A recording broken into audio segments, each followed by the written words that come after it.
Hi, I'm Dr. Matthew Davids, Director of Clinical Research for the Division of Lymphoma at Dana-Farber Cancer Institute and an Associate Professor of Medicine at Harvard Medical School in Boston. I'd like to welcome you to this Highlights and Hindsight in CLL. During this presentation, I will be describing the most significant ongoing studies and publications in CLL from 2024, and will detail their impact on the treatment continuum. Let's get started. We had a number of different practice-changing studies that were either published or presented in the 2024 time period, and I think I would divide this up mainly into the frontline treatment options, as well as relapse refractory treatment options, and then Richter's syndrome. And so we'll address each of these sections, starting with frontline treatment. At the 2024 ASH annual meeting, we saw the first presentation of the phase 3 Amplify trial, a randomized study in the frontline setting comparing acalabrutinib venetoclax versus acalabrutinib venetoclax and obinutuzumab versus a control arm of chemoimmunotherapy with FCR or BR. Both of the acalabrutinib venetoclax-based combinations provided deep and durable responses with manageable safety profiles. And AV is the first all-oral fixed-duration regimen containing venetoclax with a second-generation BTK inhibitor. In the Amplify study, the median follow-up reported was about 41 months, and both of the AV-containing regimens provided a statistically significant improvement in IRC-assessed progression-free survival compared to the control arm. The median PFS has not yet been reached for either of the AV-containing arms, whereas it was 47.6 months for the FCR-BR arm. The estimated 36-month PFS rates were 76% and 83% for AV and AVO, respectively, compared to 66% with the chemoimmunotherapy control arm. Also, there was an overall survival advantage of the AV doublet over FCR and BR with a hazard ratio of 0.33. I believe this will likely be a practice-changing study if it leads to regulatory approval for AV and possibly AVO in the US. However, the Amplify study did exclude high genetic risk CLL patients with TP53 aberration. For those patients, I presented data from our AVO triplet study, an investigator-initiated phase 2 study from Dana-Farber, which is a single-arm study exploring this triplet in a population of patients enriched for high-risk disease. Actually, 63% of the patients in our study have high-risk TP53 aberrant, previously untreated CLL. And we reported a 71% rate of undetectable minimal residual disease in the bone marrow at 10 to the minus 4 at cycle 16. This is an MRD-guided therapy where patients could get a 15-cycle or 24-cycle course of treatment depending on their MRD status at the end of each time period. Using this approach, the responses have been durable. In the non-TP53 population in our study, 88% of patients were progression-free at 4 years. And in the TP53 aberrant population, it was a 70% 4-year PFS rate. Our data certainly do support the use of AVO as a triplet therapy in these high-risk patients as we await data from randomized phase 3 trials, such as the German CLL16 trial, which is comparing the AVO triplet to venetoclax obinutuzumab in the high-risk population. And I'll note that our AVO presentation was subsequently published in the Journal of Clinical Oncology recently. Now let's talk a little bit about time-limited. We've talked a little bit about time-limited. Now let's talk about continuous BTK inhibitor-based strategies for CLL. We're fortunate to have multiple different covalent BTK inhibitors, and one of which is called zanubrutinib.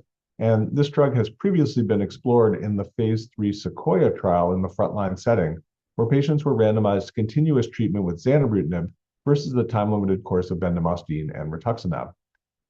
In this randomized cohort, patients did not have high-risk deletion 17p, and we had previously seen earlier results of this study suggesting a PFS advantage of zanubrutinib.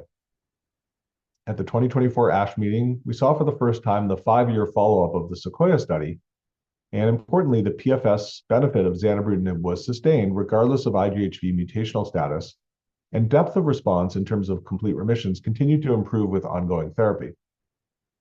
The 5-year PFS for zanubrutinib in Sequoia is 76%, which is comparable to what's been observed with acalabrutinib in other trials. The safety and tolerability of zanubrutinib has also been consistent over longer periods of time with prior reports, with no new safety signals identified, and relatively low rates of atrial fib flutter and treatment discontinuations. So I think this was a very helpful data set that provides long-term confidence that we can use zanubrutinib as an effective continuous treatment option in the frontline setting for CLL. Next, I'd like to highlight some updates from the Captivate trial. This is an important study that we've seen presented and published now several times, and it's a phase 2 multi-center study of ibrutinib plus venetoclax as an all-oral, once-daily chemotherapy-free fixed-duration regimen for frontline CLL. We previously also seen updates from an MRD-guided therapy cohort, but at the 2024 ASH meeting, we saw updates from the fixed-duration cohort where these patients got a total of 15 cycles of therapy. One of the things that was really interesting about this updated presentation with about 5+ years of follow-up now is that they looked at the response in patients who had enlarged lymph nodes at the beginning versus patients who had smaller lymph nodes at the beginning of the study and found that the results were quite similar. They also saw that long-term progression-free survival most strongly correlated with undetectable MRD status, while depth of response, such as CR or PR, had less of an impact.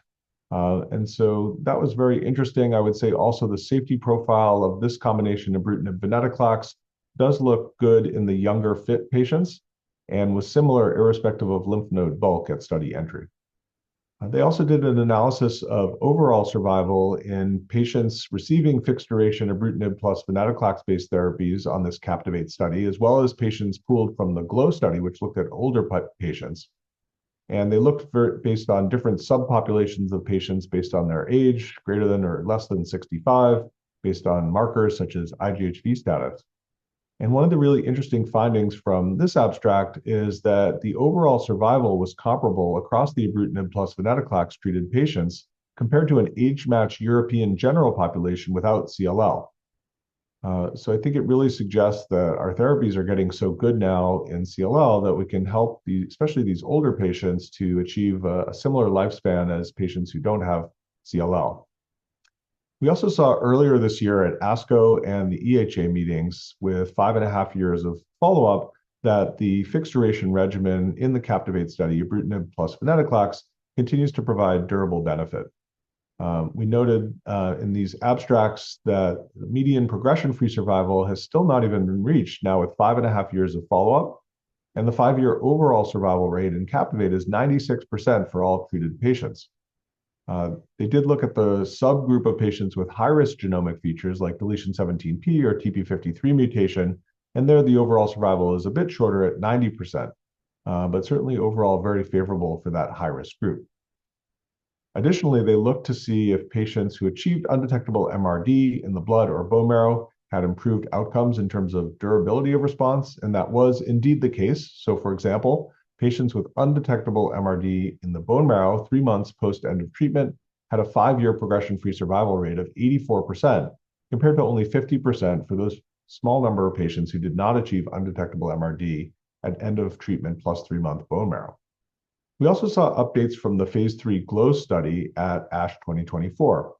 This is a time-limited combination of ibrutinib plus venetoclax in an older population of patients with comorbidities and was compared to a control arm of chlorambucil plus obinutuzumab. We've now seen 64-month follow-up of the GLOW study, and ibrutinib plus venetoclax continues to show superior progression-free survival, a reduced risk of requiring second-line therapy, and a sustained overall survival advantage over chlorambucil plus obinutuzumab. With additional safety analyses as well, this is reassuring that patients who kind of make it through that first more difficult year of treatment can have a prolonged survival time. But I will caution that there were still significant toxicities observed with ibrutinib plus venetoclax in the first year in this older and frailer population. And right now, this drug combination does not have approval in the United States for that reason, although it is approved by the European Medicines Agency. So let's change gears now and talk about relapsed refractory CLL. Just to briefly review, the non-covalent BTK inhibitor pirtobrutinib was previously shown in the BRUIN phase 1/2 study to be highly effective for patients with prior exposure to a covalent BTK inhibitor, regardless of whether patients had progressed or come off that covalent BTK inhibitor due to toxicity.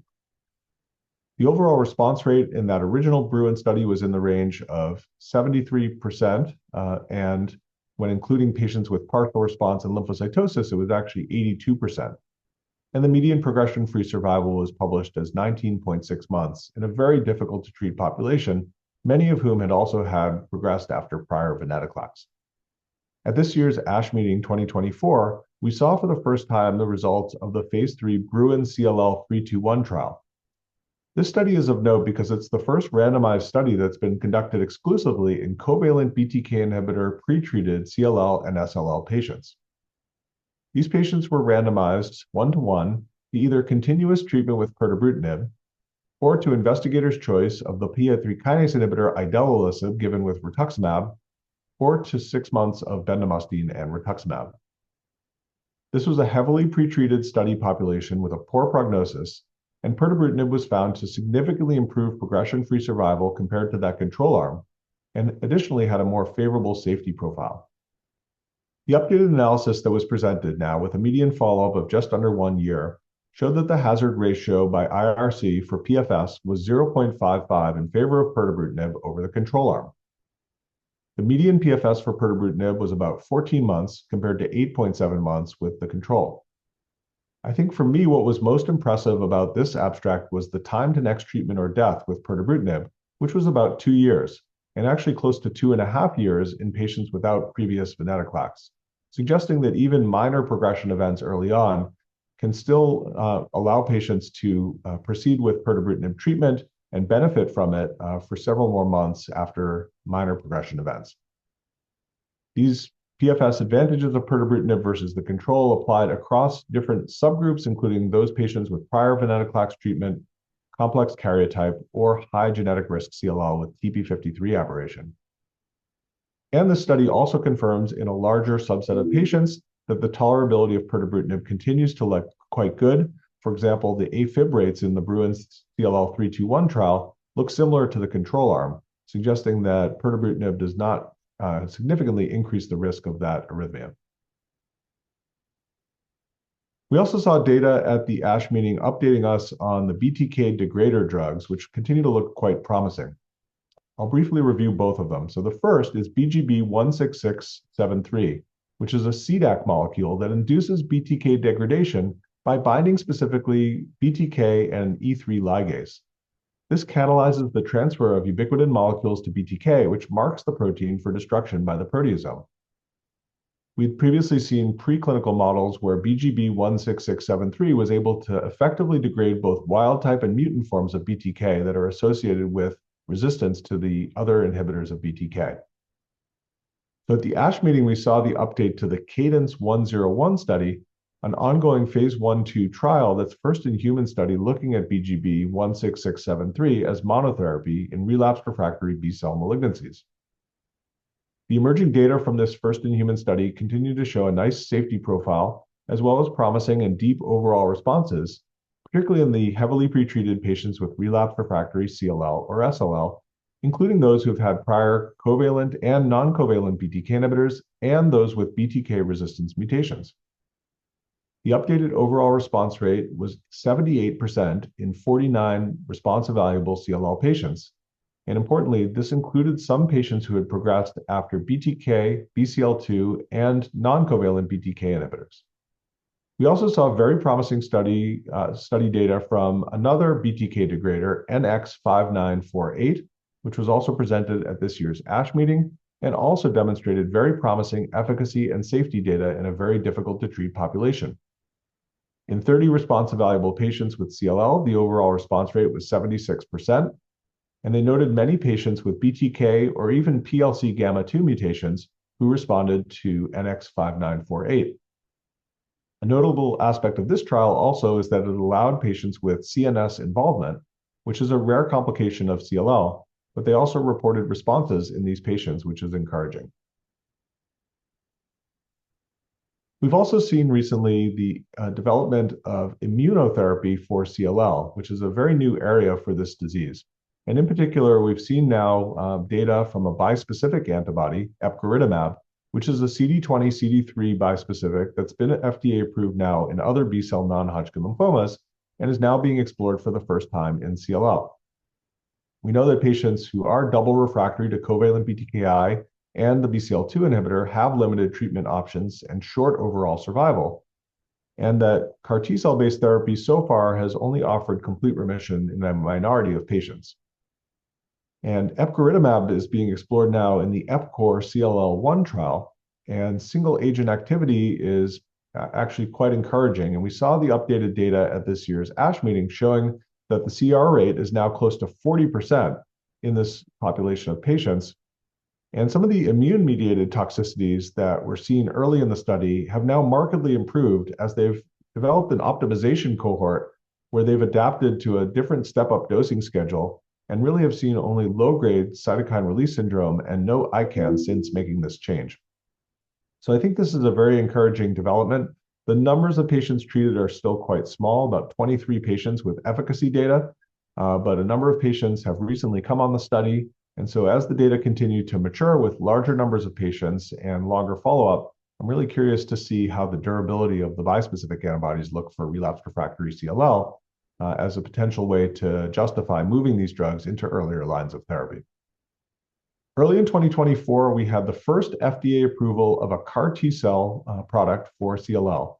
This is the lysocaptogene maraleucel product, or liso-cel, which is a CD19-directed autologous CAR T-cell product, which is approved for patients with relapsed refractory CLL or SLL who have received at least 2 prior lines of therapy, including a BTK inhibitor and a BCL2 inhibitor. The data for the approval came from the Transcend-004 trial, a phase 1/2 study of liso-cel, which assessed rates of CR as the primary endpoint. The CR rate was in the range of about 20%, and the median duration of response of those who achieved the CR was not reached. And so I think those initial results were encouraging and certainly enough to lead to the initial approval. But on the other hand, they do leave room for improvement with that CR rate. And so excitingly, at the ASH meeting this year, we saw an update to the Transcend study, which looked at a separate cohort of patients who received ibrutinib-based therapy contemporaneously with CAR T-cell-based therapy. And it did seem that by using this combination, the efficacy was enhanced of the CAR T product, with a 45% rate of CR observed at the combination. The safety profile overall looked pretty similar, so I think it's very intriguing to consider using a BTK inhibitor with liso-cel in clinical practice. I think we do need to be cautious about comparing between these different cohorts. This was not a randomized comparison, but I do really think that this is a promising new strategy to potentially enhance the activity of CAR T cells without adding significant toxicity. Richter's transformation remains a very challenging problem for patients with CLL. It occurs probably in about 5 to 8% of patients with CLL throughout the course of their lifetime, and the prognosis has historically been quite poor, with median overall survival with existing treatments only in the range of about 6 to 12 months. So there's a new data set that's been emerging over this past year that was published recently of a PD-1 inhibitor, tislelizumab, given in combination with the BTK inhibitor zanubrutinib for 12 cycles. In this study, patients who were responding were able to undergo maintenance treatment with both agents. And in total, they treated 48 patients, and 28 patients had a response, so an overall response rate of 58%, including about a 19% complete response rate. This met the study's primary endpoint, and a variety of the secondary endpoints have also now been reported. For example, the median progression-free survival is in the range of 10 months, and the median overall survival was not reached, with about a 75% 12-month overall survival rate. It's certainly favorable compared to historical data sets with other regimens. This has generally been a pretty well-tolerated regimen. We do see infections, as is common in our patients with CLL or Richter's, gastrointestinal side effects, and hematologic toxicities. But I do think this is a promising combination of a PD-1 blockade with BTK inhibitor, and this is now being explored in a phase 3 setting that's going to be opening in a large study in Europe relatively soon. Now, epcoritamab, the CD20-CD3 bispecific antibody approved in many different lymphoma subtypes now, is also being studied in Richter syndrome. And we saw data from EHA 2024 looking specifically at a cohort of patients from the EPCORE CLL-1 trial with Richter transformation. These were 35 patients with Richter transformation who received epcoritamab as treatment.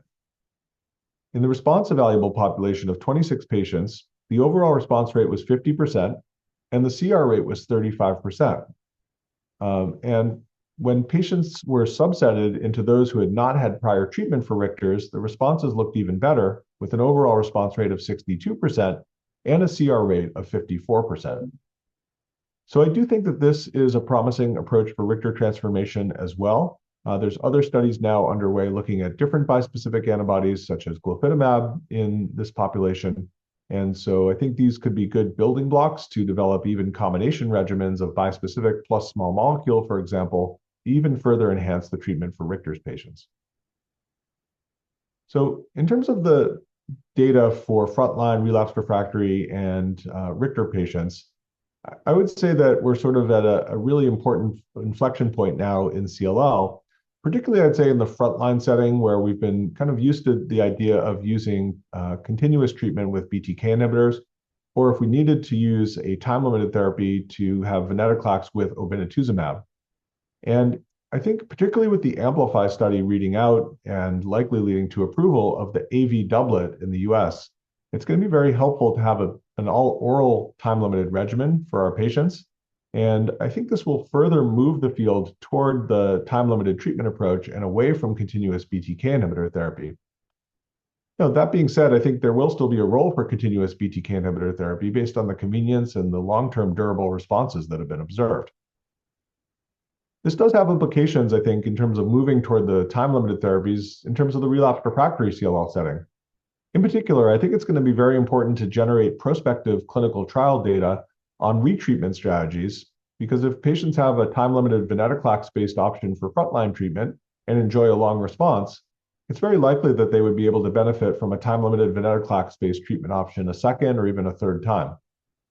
And I'm hopeful that by developing these more effective time-limited combination approaches, we'll actually even be able to reduce the risk of Richter transformation developing. And if we do have patients who still develop Richter's, being able to treat it more effectively, particularly with some of the immune-based mechanisms we've discussed. One other perspective I'd like to provide is on the role of mutations in guiding therapy decisions. At the ASH meeting, we saw a meta-analysis which incorporated data from both clinical trials and real-world studies that confirmed that BTK and PLC gamma-2 mutations are present in the majority of patients with CLL who develop progressive disease while being treated with covalent BTK inhibitors. Interestingly, though, in this analysis, over a third of patients actually did not harbor such mutations, which does indicate that there's probably other resistance mechanisms that have not yet been fully investigated, whether they're genetic mechanisms or functional resistance mechanisms. I think this highlights to me that there's still a lot of work that needs to be done to better understand resistance to these commonly used treatments for CLL. So in terms of my key takeaways over this past year, as well as my recommendations for clinical practice, I would say in the frontline setting, as I said before, many patients are on continuous covalent BTK inhibitor-based therapy, and that is a very effective approach, but it does require long-term treatment, which has ongoing risks and side effects and costs. And so I do think that with the development of the all-oral time-limited regimens like acalabrutinib and venetoclax, that we may be able to convert more patients to these time-limited therapies. And the triplet therapy with AVO also supports the use of that type of more aggressive combination for patients who have high genetic risk CLL, such as TP53 aberration. In the relapse setting, we have lots of new options that are coming along. Some of them are in very early phases of development, like BTK degraders and bispecific antibodies. But some of them, like pirtobrutinib, already have approval and are going to be used more and more in the relapse setting. The Bruin 321 study is also registrational, as it's designed to lead to full approval of pirtobrutinib in the relapse setting for CLL. And depending on exactly how that label reads out, it may facilitate using pirtobrutinib in earlier lines of therapy, for example, the second line setting. And it's great for our CLL patients to have so many good options. Particularly with pirtobrutinib, given its favorable safety profile, I do think that is a major advantage of that drug. And I think as we continue to help our patients to personalize their treatment decisions, taking into account the side effect profile of these drugs is quite important. So overall, I would say it's been a very productive year for CLL clinical investigation. We have a number of new regimens coming online in the clinic and a number of other regimens and exciting new mechanisms that are in development and likely will move into later phase trials in the coming years. So although it's always challenging to have CLL, there's really never been a better time to have this disease.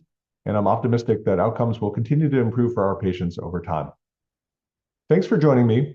And please refer to the landing page for the slides from this presentation and to claim your CME credit.